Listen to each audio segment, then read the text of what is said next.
Good morning students. आज हमारा topic है इंश्योरेंस प्रीमियम।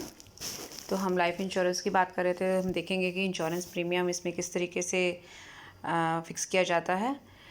इंश्योरेंस प्रीमियम का पहले मतलब जान लेते हैं। इंश्योरेंस प्रीमियम एक तरह का कंसीडरेशन है जो इंश्योरर यानी कि इंश्योरेंस करने वाला जो फर्म है या कंपनी है या जो एसोसिएशन है या जो भी इंस्टीट्यूशन है वो इंश्योर्ड पर्सन से या क्लाइंट से जो प्रीमियम जो अमाउंट लेता है उसको कवरेज देने के लिए उसको उसकी लाइफ इंश्योरेंस में जो उसको एक रिस्क से जो कवरेज देगा उसके बदले में जो अमाउंट लेगा वो उसे हम प्रीमियम कहेंगे। ठीक है।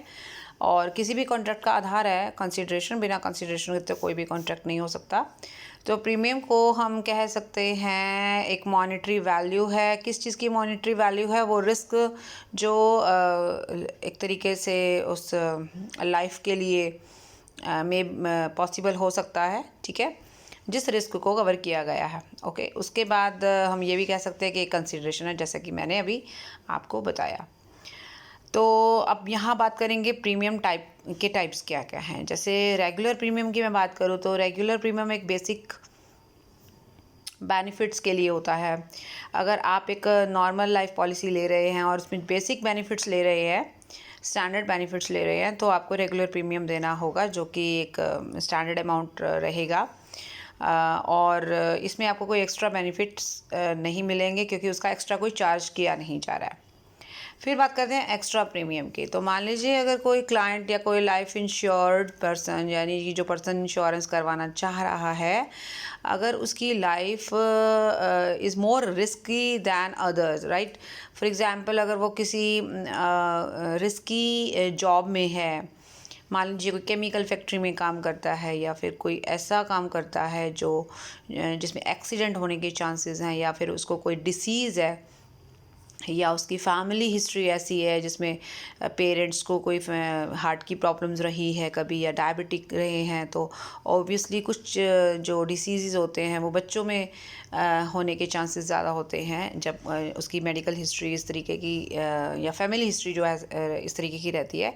तो ऐसे केस में कुछ लोग जो इस इंश्योरेंस करवाना चाहते हैं, अगर उनकी फैमिली हिस्ट्री चेक करें और उसमें ऐसे चांसेस पाए जाएँ, तो ऐसे लोगों का लाइफ इंश्योरेंस का जो प्रीमियम चार्ज किया जाएगा वो इंश्योरेंस कंपनी थोड़ा सा एक्स्ट्रा करेगी, क्योंकि ऐसे लोगों के साथ जो लाइफ का जो रिस्क है वो नॉर्मल लोगों की कंपैरेटिवली ज़्यादा होता है। तो ऑब्वियसली जब ज़्यादा रिस्क होगा तो आपको ज़्यादा प्रीमियम देना होगा। ये इंश्योरेंस कंपनी का एक फिक्स रूल है। ठीक है, वो डिपेंड करता है कि अब आपकी क्योंकि प्रीमियम डिसाइड करने में बहुत सारे और फैक्टर्स भी होते हैं, जैसे एज है, करंट आपकी हेल्थ का कंडीशंस क्या हैं, आपका कोई एक्सीडेंट हो रखा है या नहीं, या फिर आपका कोई डिसीज़ पहले से है या फैमिली में किसी को डिसीज़ है, आपका जॉब कैसा, ऑक्यूपेशन कैसा है, आप ट्रैवल ज़्यादा करते हैं या आप इस तरीके की मतलब बहुत सारी चीज़ें जो हैं वो देखने के बाद डिसाइड किया जाता है प्रीमियम किस तरीके से सेट होगा। अब बात करते हैं राइडर प्रीमियम की। अब मान लीजिए हम अपनी मर्ज़ी से कुछ एक्स्ट्रा बेनिफिट लेना चाहते हैं। फॉर एग्ज़ाम्पल अगर एक पर्सन ये चाह रहा है कि लाइफ इंश्योरेंस तो है, ठीक है, बेसिक तो बेनिफिट्स ले ही रहा है वो, है ना, प्लस में मान लीजिए वो ट्रैवल ज़्यादा करता है, और ऑब्वियसली जब ट्रैवलिंग में हम रहते हैं तो एक्सीडेंट के चांसेस हमारे उन लोगों से कंपैरेटिवली ज़्यादा होंगे जो घरों में है ना, या जो फील्ड जॉब नहीं कर रहे हैं, या जो घरों या जो ऑफिस में बैठकर काम कर रहे हैं। तो बहुत सारे लोग ऐसे भी हैं जो एक्स्ट्रा बेनिफिट लेना चाह रहे हैं, तो अब एक्स्ट्रा कुछ चाहिए आपको तो आपको एक्स्ट्रा चार्ज देना पड़ेगा। ठीक है, जैसे कोई पर्सन जो है ये चाह रहा है कि अगर उसकी लाइफ का रिस्क जो है किसी एक्सीडेंट के से ज़्यादा है, या मतलब डेथ एक्सीडेंट से होती है, तो उसको एक एडिशनल बेनिफिट उसकी फैमिली को दिया जाए। तो अब एडिशनल बेनिफिट का मतलब एडिशनल प्रीमियम से है। तो हालांकि इतना बहुत बड़ा फ़र्क नहीं पड़ेगा। ये जो राइडर्स हैं यानी कि एड ऑन्स एक तरह के हैं, जो आपका नॉर्मल प्रीमियम रहेगा ना उसमें एक थोड़ा सा अमाउंट जो है वो बढ़ा दिया जाता है, लेकिन इसका बेनिफिट बहुत ज़्यादा रहेगा। क्योंकि देखिए वही वाली बात है कि लाइफ तो अनसर्टेन है ही है, उसमें कोई डाउट नहीं है।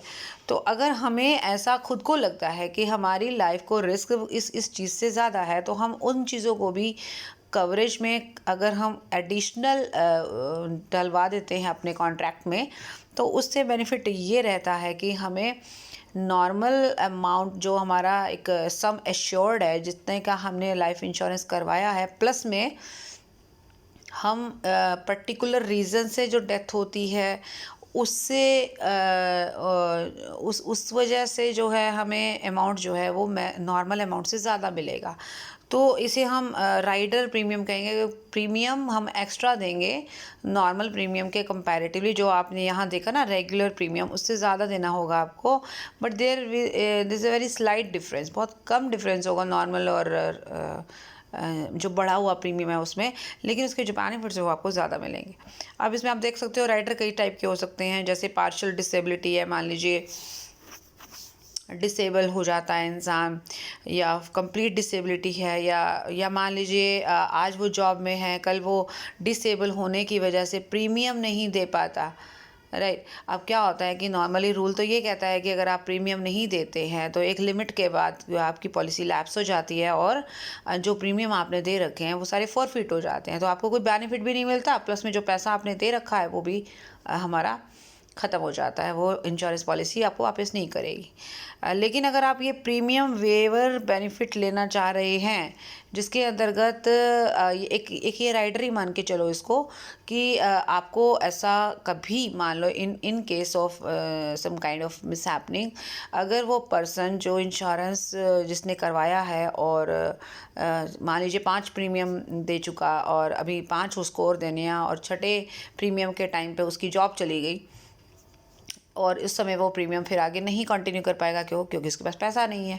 तो उस केस में अगर उसने ये राइडर अपनी जो स्टार्टिंग में जो उसने पॉलिसी ली होगी उसमें ऐड करवाया होगा और उसका वो एक्स्ट्रा प्रीमियम दे रहा होगा, तो उस केस में इसको प्रीमियम वेवर बेनिफिट मिल जाएगा, जिसके अंतर्गत अगर आप बाद में प्रीमियम इस वजह से नहीं दे पाते हो जो वजह आपने बताई है, तो आपको पॉलिसी का बेनिफिट पूरा मिलेगा, जो भी आपको सम एश्योर्ड है वो भी मिलेगा।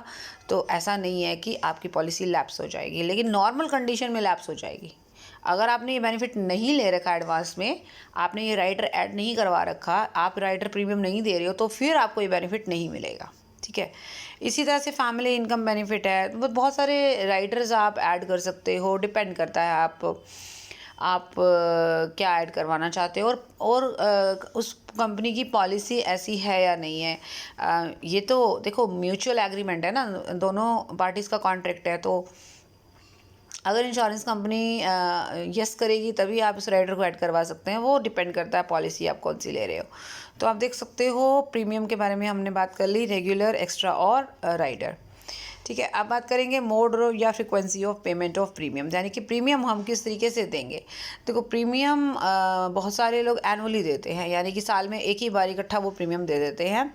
कई लोग जो जिनकी रेगुलर इनकम नहीं है या फिर अभी फाइनेंशियली थोड़ा सा वीक हैं, तो वो चाहते हैं कि हम, या ज़रूरी नहीं है कि फाइनेंशियल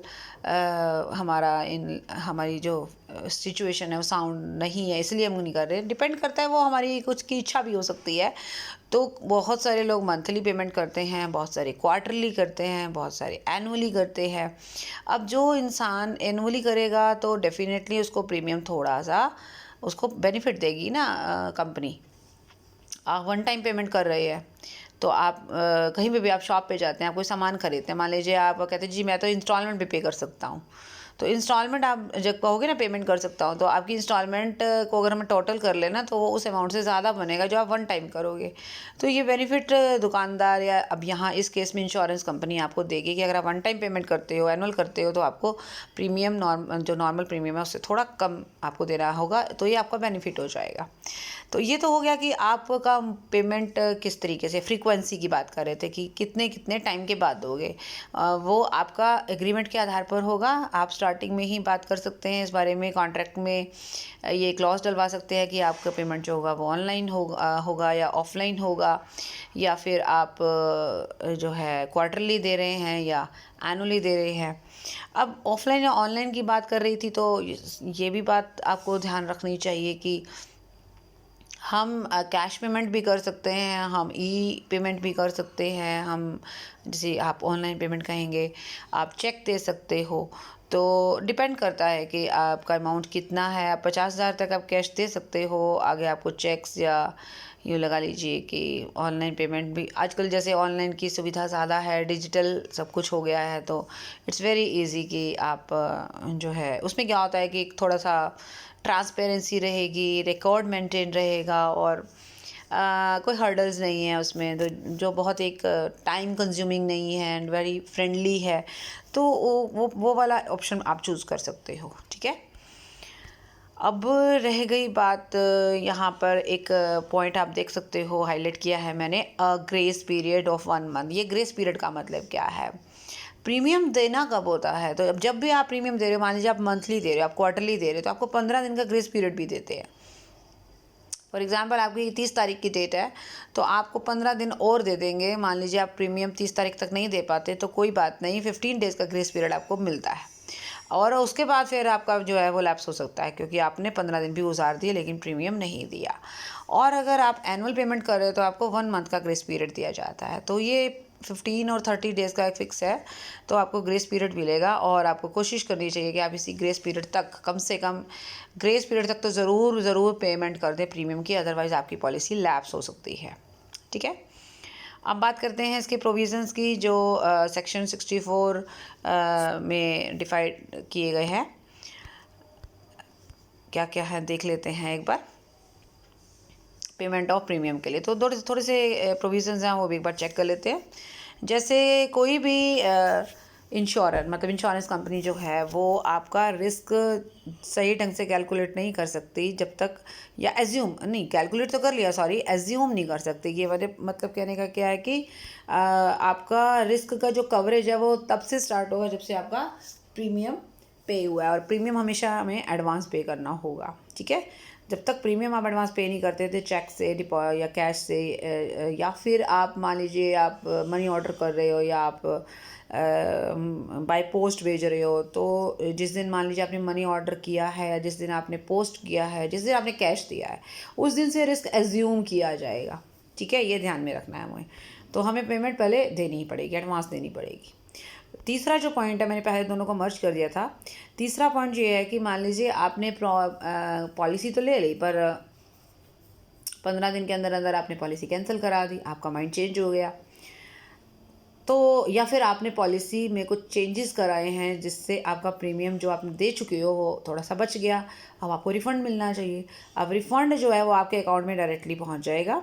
ठीक है, उसके अलावा फिर आता है एजेंट की बारी। कई बार आपने देखा है कि हम जब पॉलिसी लेते हैं तो बहुत सारे एजेंट एक्टिव होते हैं मार्केट में। बहुत सारे एजेंट्स के आपको फ़ोन भी आते होंगे, या आपके फादर को, या आपके घर में जो लोग इंश्योरेंस वगैरह करवाते हैं। तो एजेंट वो हैं जो इंश्योरेंस कंपनी के बिहाफ पर इस बिज़नेस में काम करते हैं और अमाउंट कलेक्ट करते हैं प्रीमियम का, किससे? जो क्लाइंट्स हैं, जो पॉलिसी होल्डर हैं, और कहाँ जमा कराते हैं? कंपनी को कराते हैं। तो एजेंट को जब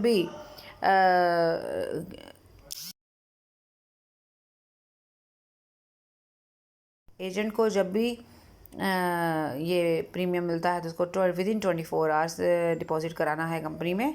और अगर बैंक हॉलीडे या पोस्ट ऑफिस का हॉलीडे इस तरीके से है तो फिर आपको एक दिन एक्स्ट्रा या अगले दिन आप करवा सकते हो। ठीक है, अपना कमीशन काटे बगैर करना होगा ये, क्योंकि एजेंट्स को कमीशन मिलता है लेकिन वो बिना कमीशन काटे ये अमाउंट जो है जमा कराएगा कंपनी को। सेंट्रल गवर्नमेंट कुछ केसेस में प्रीमियम की जो पेमेंट है उस केस में कुछ रिलैक्सेशन दे सकती है पर्टिकुलर कैटेगरी के लोगों को। जो एडवांस पेमेंट की मैंने बात करी उस केस की हम बात कर रहे हैं। तो central government has a power to relax those persons. Okay, तो इस वीडियो में इतना ही। इसमें आपने देखा कि किस तरीके से प्रीमियम हम लेते हैं और फ्रीक्वेंसी क्या है, मोड ऑफ पेमेंट क्या है और कितने टाइप के होते हैं। So that's all for this video. Thank you so much, bye bye, take care.